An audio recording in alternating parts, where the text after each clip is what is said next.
Alors, je m'appelle Lilian, j'ai 29 ans, j'habite Mont-Soleil-Mines, je suis conseiller vendeur et je vais vous présenter ma New Beetle.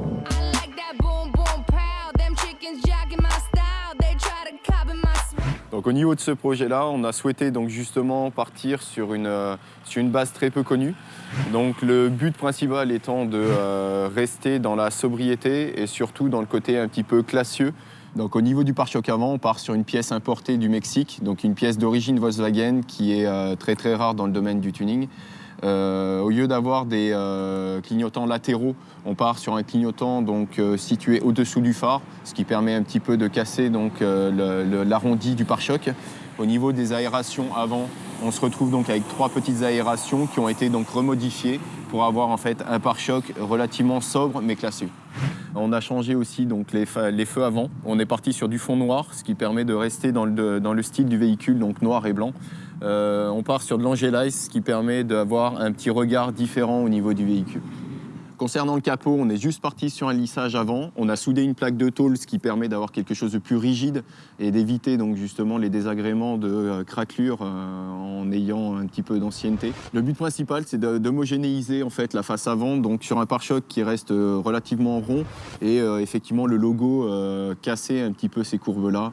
On part sur quelque chose de beaucoup plus lisse.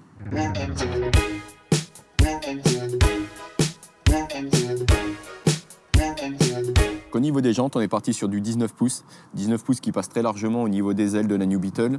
On est parti en fait sur du 5 branches, ce qui permet d'épurer un petit peu. On n'est pas parti sur quelque chose de trop surchargé justement pour éviter de dénaturer le véhicule. Alors pour des jantes comme celle-ci, il faut compter à peu près 2 000 € pour avoir jantes plus pneus en 19 pouces. Donc au niveau du choix de couleur, on est parti sur un toit pailleté, donc avec des légères petites paillettes qu'on a incrustées donc, au niveau du noir. Au niveau du rétroviseur, on est parti sur du noir standard, ce qui permet plus de les fondre avec les vitres teintées.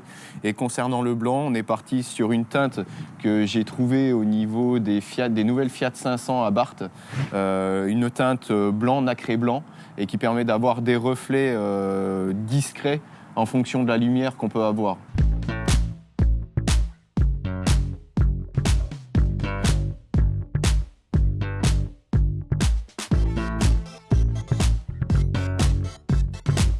En ce qui concerne la malle, on a supprimé le logo donc, central du véhicule qui à la base est le système d'ouverture justement du véhicule, ainsi que le 3e feu stop, ce qui permet en fait d'avoir quelque chose de très très lisse, ce qui ne dénature pas le véhicule.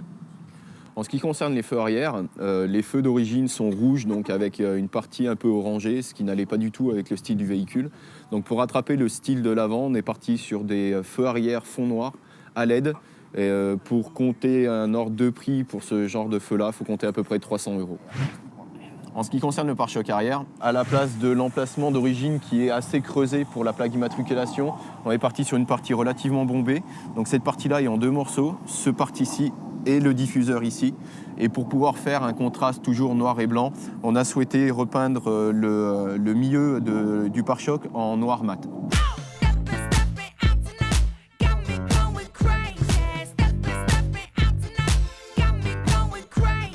Donc au niveau de l'intérieur, on est parti sur une couleur blanche et bordeaux pour pouvoir casser un peu l'esthétique extérieure.